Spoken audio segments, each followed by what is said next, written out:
I'm Vin. I'm Sori. And this is... Sevendust, Angel Son. By the big homie... Lone Rider. Now, for timely topical political commentary, you can hit us up at Middle America with Vin and Sori. I think we just published... I think that video finally published. I don't know. There you go. Middle America with Vin and Sori. Now, there are multiple ways to get your song reviewed, dear listener. My favorite way is a community option. $1 at the gate gets you in a Patreon where you will meet the amazing Leah of the village, the amazing Pony of the village, the great Kelladros, the mighty Ian.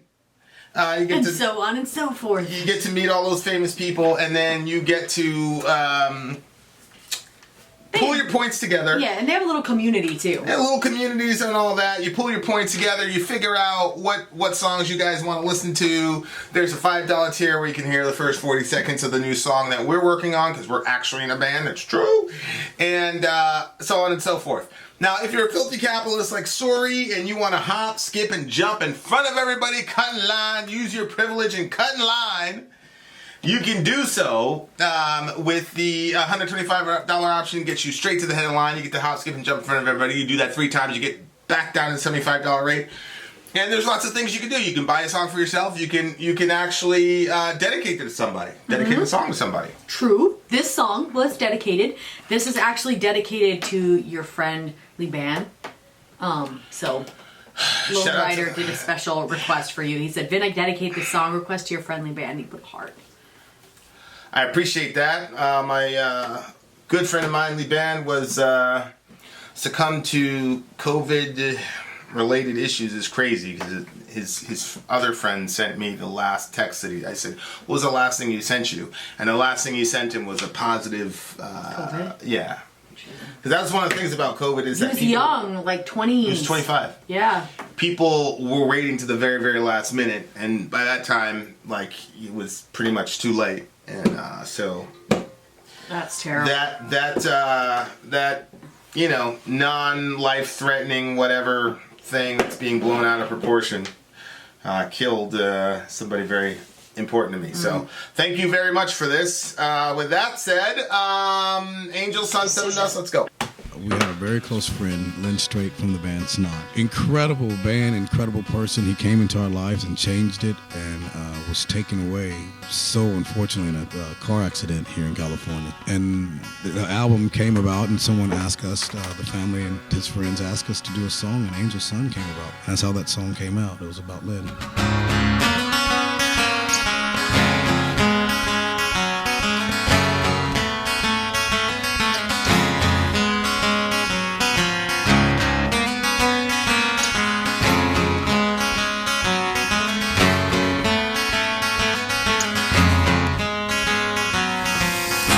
Life is changing. I can't go on without you. Rearranging.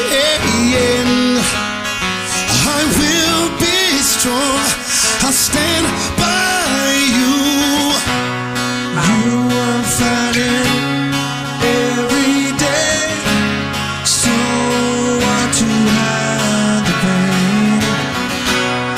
I know you never say goodbye. I have so much left to say. One last song given to an angel soul. As soon as you go, as soon as you go.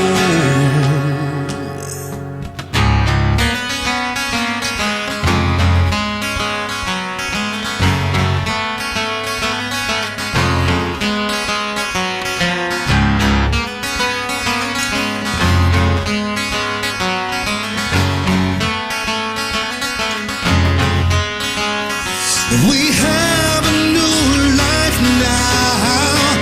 Our babies live through you. What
Wow.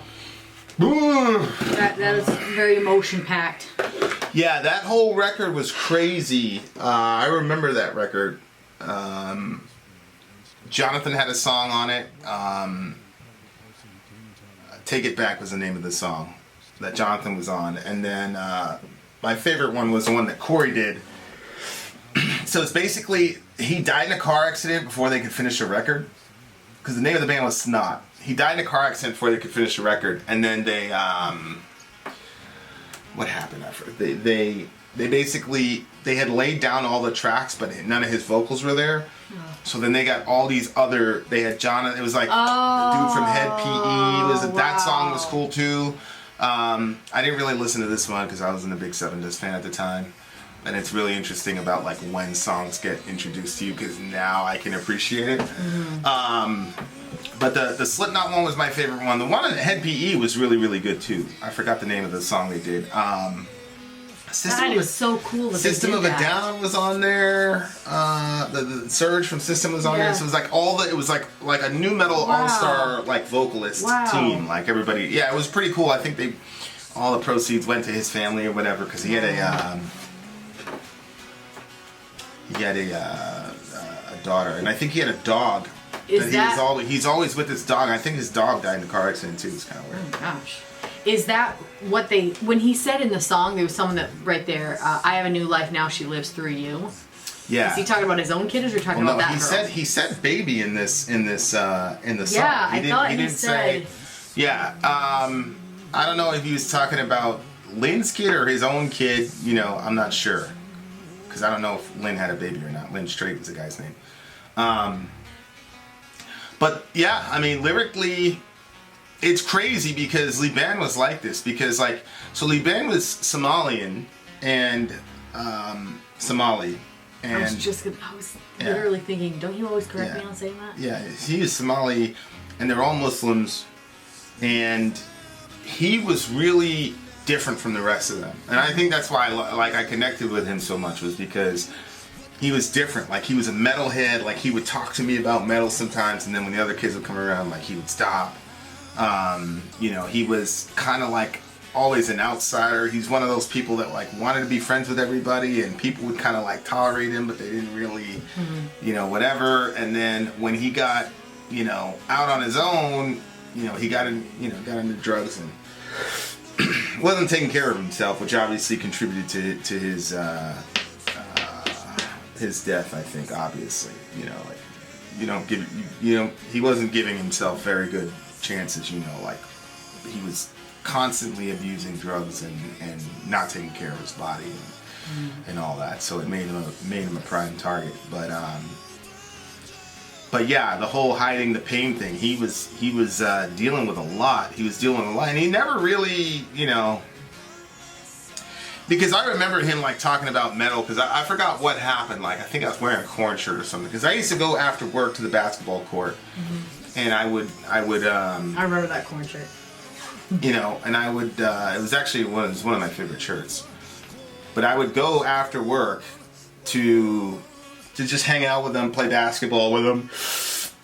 You know, they were all Muslims, so it was one of the it was just ways of connecting with them and reaching out to them. And I'd always take them to you know, 7-Eleven or whatever after a game, a couple of them, and you know, buy them, you know, Gatorades or whatever, and they'd Vin, take me, you know, whatever. But Liban, he never even had to say anything. I'd be like, all right, Lee, let's go. But yeah, so that was a really interesting part, because like he was carrying around. It's really interesting though, with a lot of those kids. Remember that time we were at the gas station? Yeah. And I ran into those kids, and one of them was like real drunk, and he was like, "You don't know me," yada yada yada. Like, a lot of them are in. And it's very hard to kind of reach them. It's strange, because there's like that cultural thing, and then there's like the religious aspect, where they like want some aspect of religion, but they're going against their religion by drinking and getting drunk, and you know, it's very hard to kind of penetrate that. He actually went on Hajj like the year before. Oh, really? Yeah. Liban did? Liban did, yeah. He went on Hajj. He went to Mecca. You know, got his soul cleansed or whatever, but, you know, he fell back into it when he came back down here, you know. And then, whatever happened, and God's got his plans or whatever, but that line was really sticking out to me. Because there's so many times I'd be like, I'd be playing with him and whatever, but I'd be praying too, because like you just could tell, like, He was going through a lot. Yeah, he was going through a lot, and they're not like the type of culture where you sit down and talk about your feelings. It's just not their culture. Especially for men. If Sarkaf thinks that I'm bad with my supposed chauvinism, forget it. Really?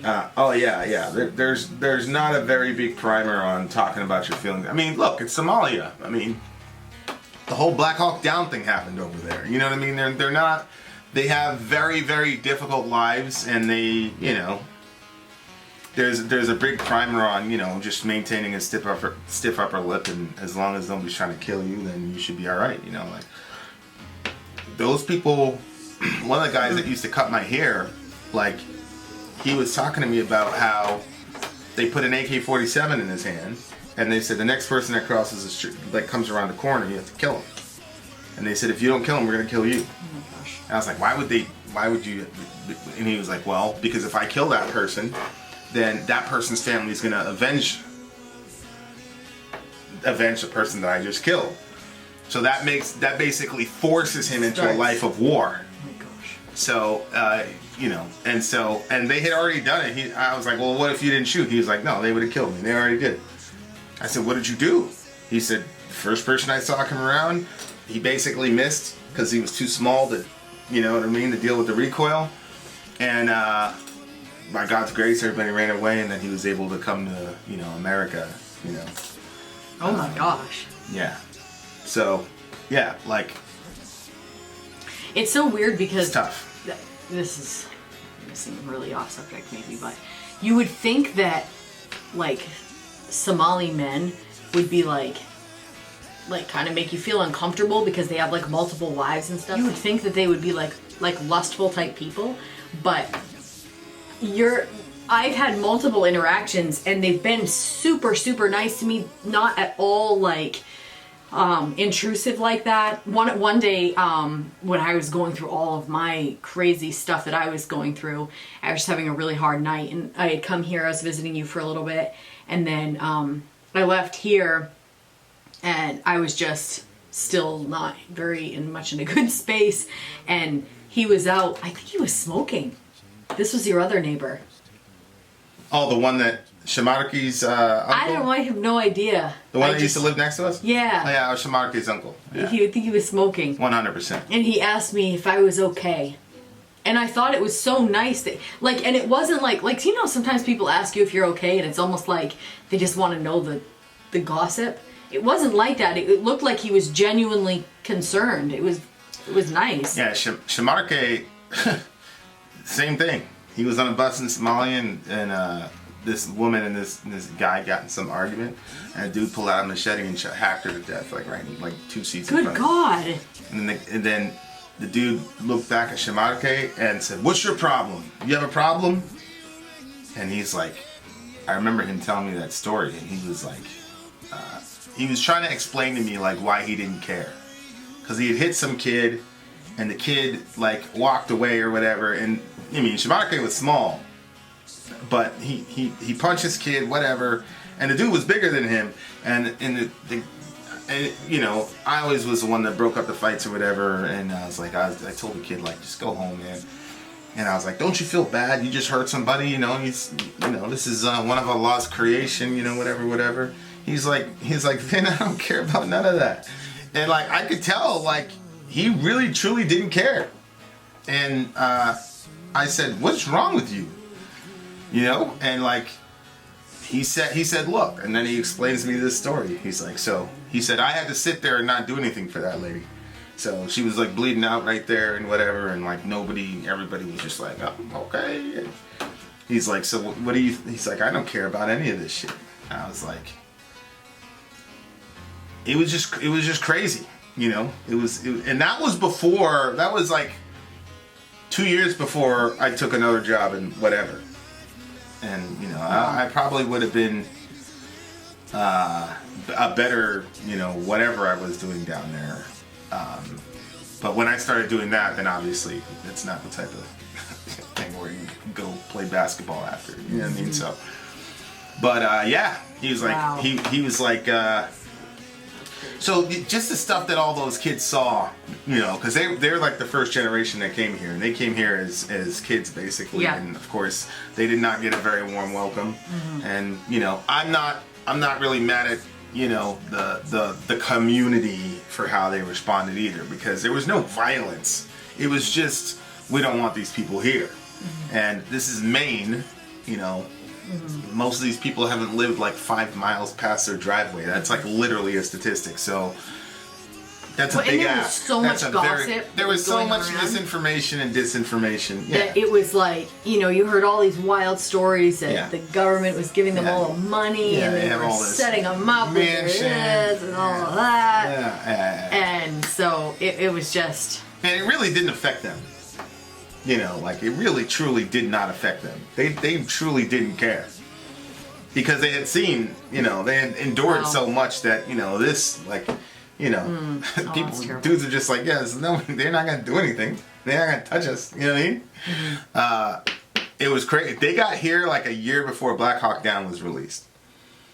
You know, so it's just that their dads were in the middle of that shit. Some of them, one dude, his mom was in the middle of that shit.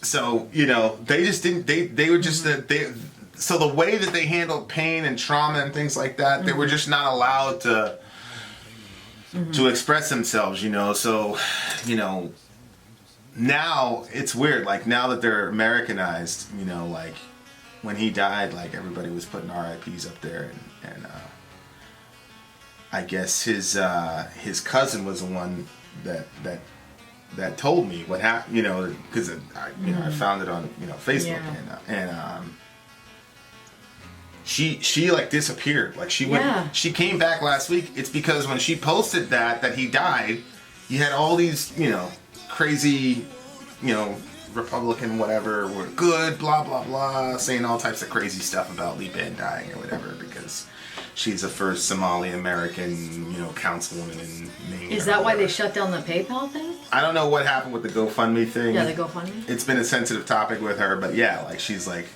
she just completely shut everything down because she couldn't believe it. You know what I mean? Sad. So, Yeah.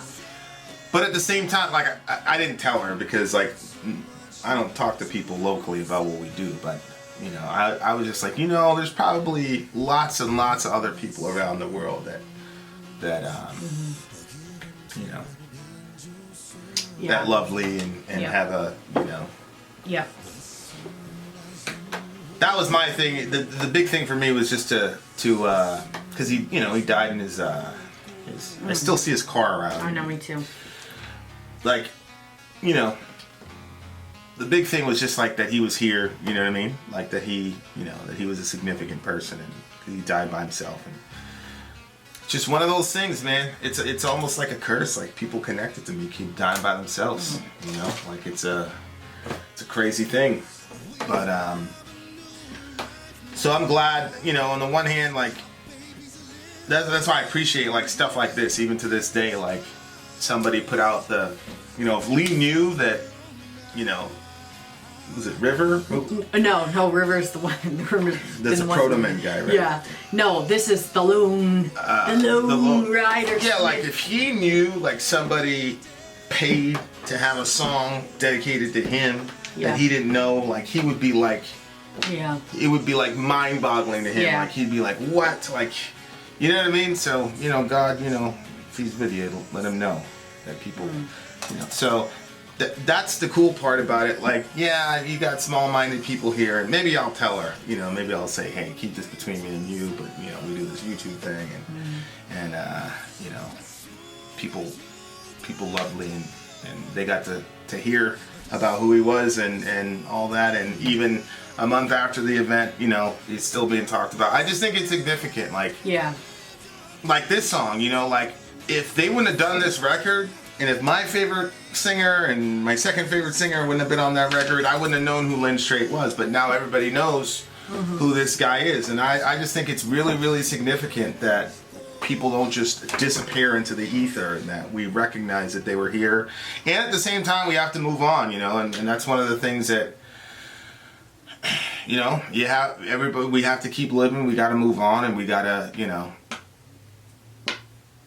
whatever it was that made that person impact us. Yeah. Then you just adopt those traits, and then you go out and you make sure that other people, and that's how you keep your friend alive. You know what I mean? Yeah. And obviously, me as a Christian, you know, I believe that my best friend died and he rose from the dead. So, and so that's my hope for all the rest of my other friends. And that's just, you know, I'm not preaching. I'm just saying that's how I handle death and all that. But it's a very, very good song, and I think the song is it's truly about, you know, recognizing your friend and then moving on. You have to, you know, he says, I got a new life now, things like that.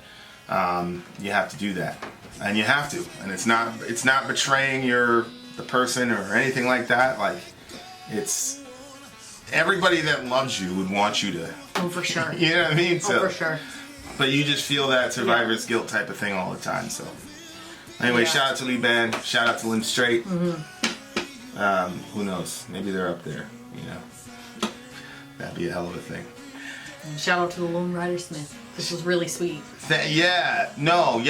That's really cool, man. That you would do that. That's like, there have been a couple moments in this whole situation where it's been weird, because like our community is like more of a community than anything we've experienced before. Like, I've been in the real world, and people have like witnessed like me go through tragic situations, and it's been like, more tragic than losing your friend. Yeah, relatively speaking, sure. Yeah. And it's just like, nah. But like, I don't know. I just feel really loved and embraced by this community. It's very strange. Very strange. But I'm grateful for it. So thank you, Lone Rider. I appreciate you. And everybody who, because I saw a lot of like, you know, condolences and stuff like that on that initial video. And I appreciate that too. So I don't get to. I hang out in the comment section a lot. I don't comment on everything, but I hang out a lot, especially like 3 or 4 in the morning. Sometimes I'm listening to Das Kapital or playing Madden or whatever. So I'm whooped out. So I'm always looking for the Ben Webb one where he insults you and insults me and all. But even Ben restrained himself, didn't insult me, Ben, so that was good. Yeah. All right, what do you get song? Oh, jeez. You know, this one's super special, and I think that it's kind of one of those deeper songs that I don't want to put a number on, because one, you know, it's dedicated to your friend, 2, where the song originated, and I think that a lot of people, you know, especially now with COVID, like a lot of people are experiencing or have experienced loss of people that they really love and care about, and, you know, I got somebody on my mind just as I'm talking about this, and I know that times are really difficult. And I just think that this is one of those special things that I don't want to rate. It's wildly important. Yeah, it's a silent count for me as well.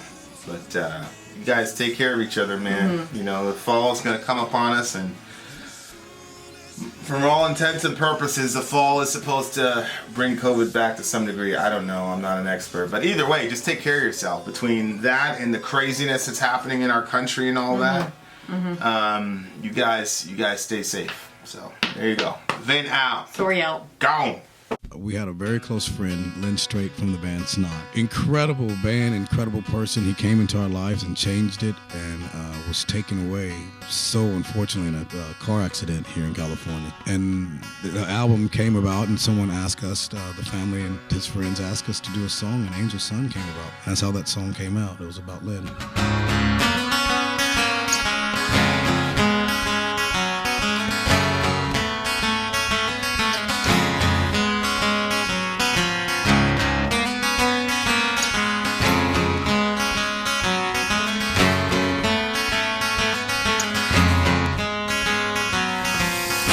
Life is changing.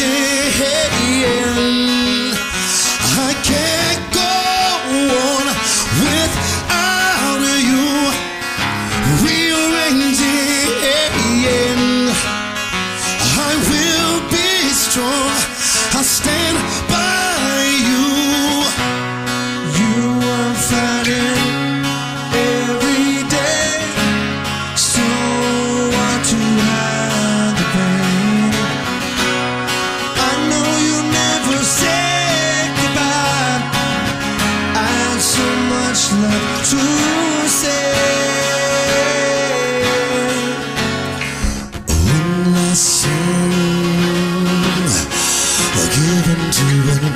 your soul. As soon as you go, as soon as you go.